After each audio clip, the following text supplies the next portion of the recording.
સંઘ પ્રદેશ પ્રશાસક પ્રફુલ્લ પટેલના જન્મદિવસ નિમિત્તે 8 ગ્રામ પંચાયત અને જિલ્લા પંચાયત દ્વારા મહિલાઓને સાડી, ટિફિન તથા મીઠાઈનું વિતરણ.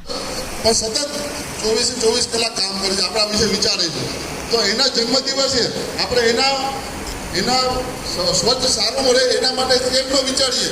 એના માટે આપણે બધા ભેગા થઈને મંથન કરીએ અને સાહેબનું આયુષ્ય વધે એવો આપણે પ્રાર્થના કરીએ અને આ કાર્યક્રમને વધુ આગળ વધારીએ એ માટે આપણે શરૂઆત આપણે વિધવા બહેનોથી કરશું, જેથી કરી એ બહેનો પછી કામદાર જે બહેનો.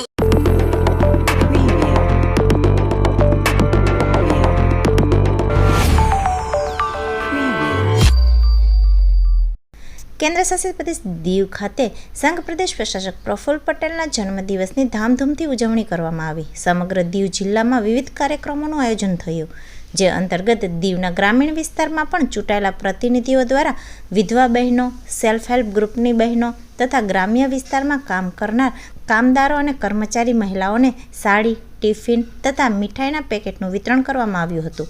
આ પ્રસંગે જિલ્લા પંચાયતના પ્રમુખ રામજી ભીખા બામણિયા, ઉપપ્રમુખ લક્ષ્મીબેન મોહન, દરેક ગ્રામ પંચાયતના સરપંચો વગેરે ઉપસ્થિત રહ્યા હતા અને તેમના હસ્તે આ ચીજવસ્તુનું વિતરણ થયું હતું. પ્રશાસક પ્રફુલ્લ પટેલની દીર્ઘ આયુ, સ્વાસ્થ્ય સારું રહે અને તે હંમેશા ઉત્તરોત્તર પ્રગતિ કરે તેવી પ્રાર્થના પણ કરી હતી.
આજ રોજ શ્રી માનનીય પ્રફુલ્લભાઈ પટેલના જન્મદિવસે અમે એક નાનકડો એવો કાર્યક્રમ રાખેલો હતો જિલ્લા પંચાયત તરફથી અને 8 પંચાયત તરફથી.